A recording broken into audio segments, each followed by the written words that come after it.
Salut à tous. Ça marche, vite fait, vite fait, vite fait.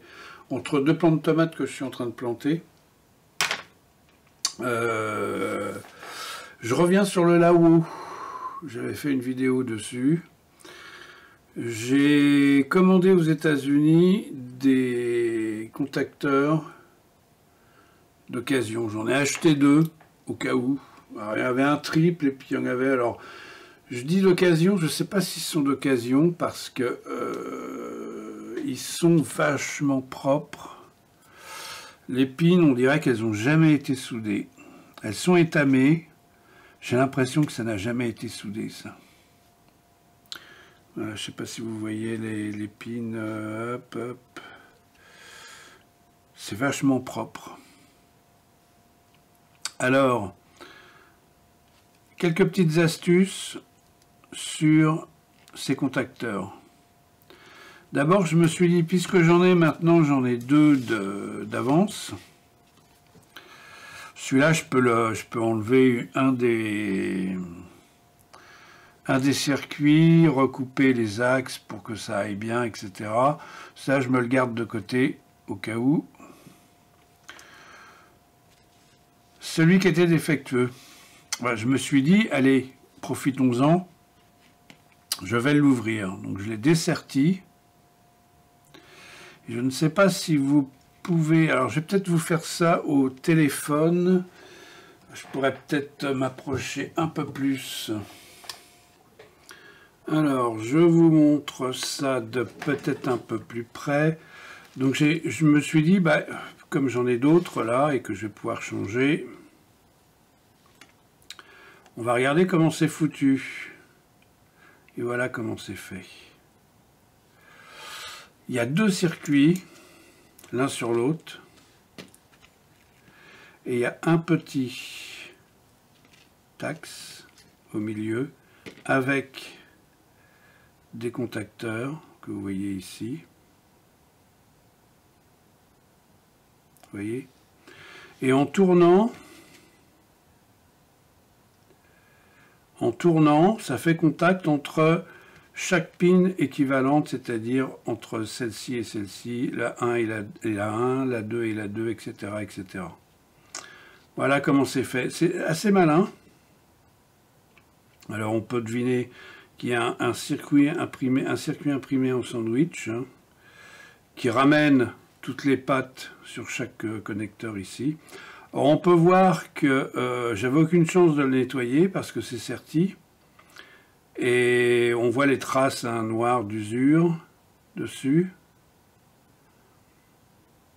Voilà.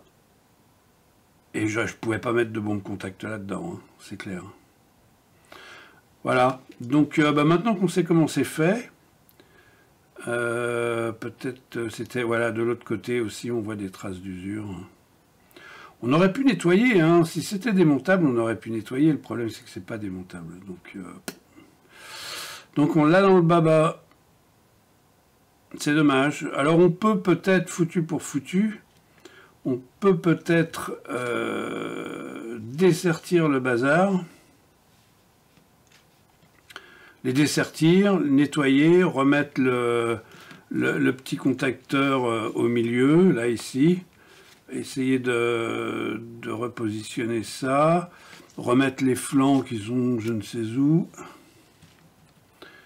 Voilà, il y en a un autre là que je n'ai pas ouvert.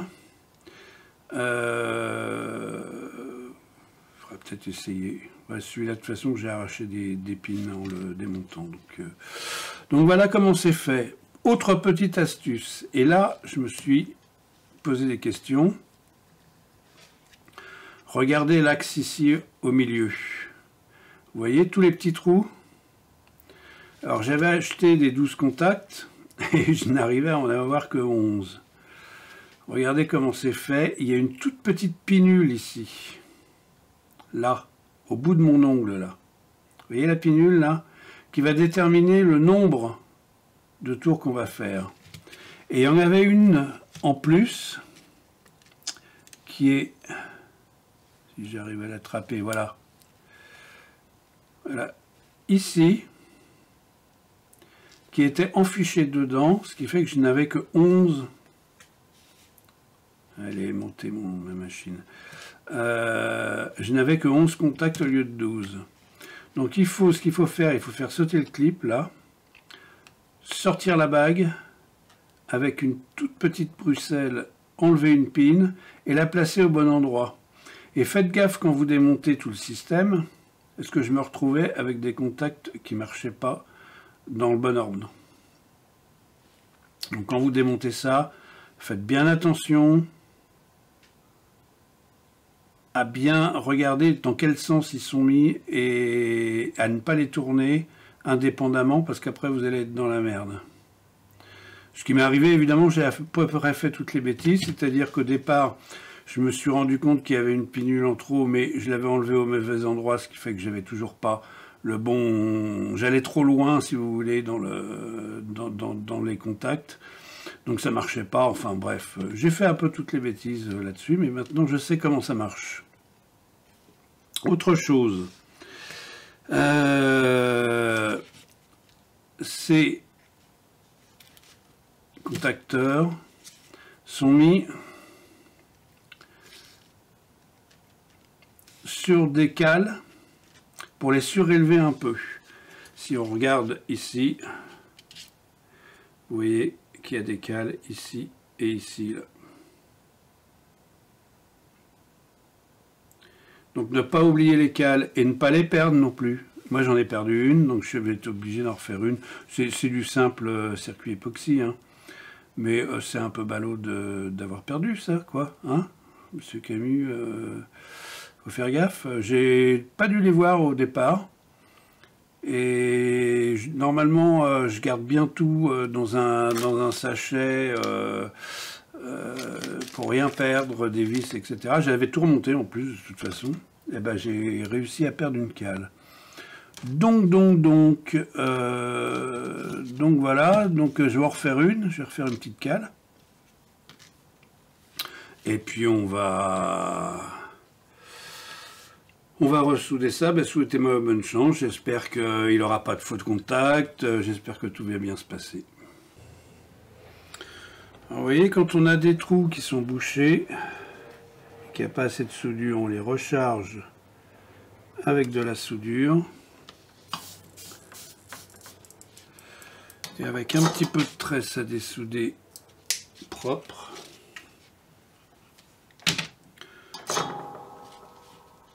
On vient, je sais pas si vous voyez là, celui-là, ouais peut-être, ouais, je sais pas.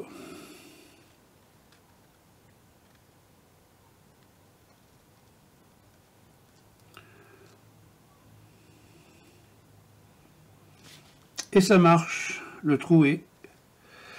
Alors il faut faire ça avec tous les trous qui sont bouchés, hein. On rajoute un petit peu de soudure et puis pouf pouf.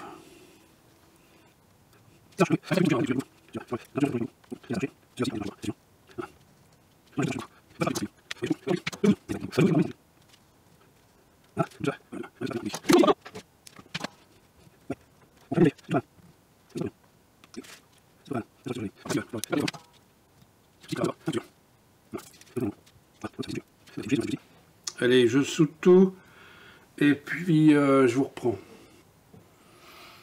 Avant de souder, je nettoie quand même bien avec l'alcool isopropylique, qu'il n'y ait pas de problème. Bon bah résultat des courses.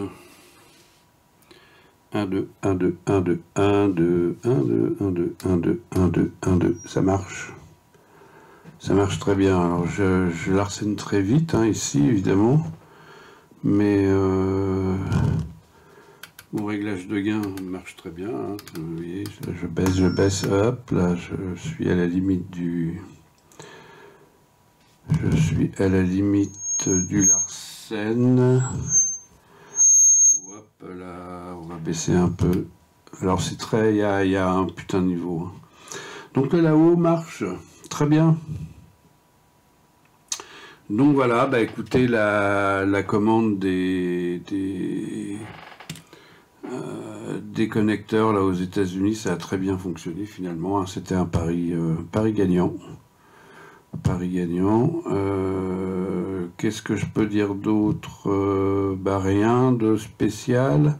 Je peux peut-être vous montrer ma manière de câbler ça en volant. Alors là, c'est vraiment en volant. Donc voilà, là je vous ai mis, il y a quelque chose qui déconne là. Qu'est-ce qui déconne là? Je sais pas. Je sais pas ce qui déconne. Voilà, donc bah, vous pouvez regarder là, le micro, il est connecté ici là, sur ces deux. Parce que je peux pas me connecter hein, avec la prise Shell, donc je me connecte ici, là ici entre ces deux points c'est le micro, là ici c'est la sortie, je me prends directement sur le transfo, le plus va directement au BD 139 je crois, c'est un 139 qu'il y a là, 136, c'est un 136, et puis la masse est connectée derrière là sur un point de masse.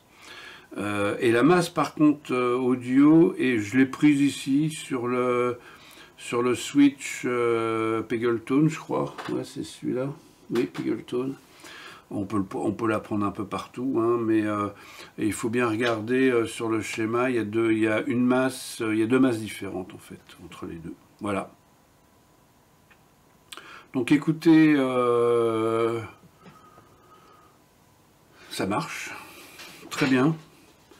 Ça marche très bien, il y a un super niveau, j'entends sur mon système très faible, on va dire en qualité, dans mon atelier, j'entends que c'est vraiment une très bonne qualité, avec un SM57. Voilà. Bon bah écoutez, je vous laisse, et puis bon, on part vers de nouvelles aventures, hein. Il y a du niveau, on sent parce qu'on rentre dedans assez fort. Allez, à la prochaine.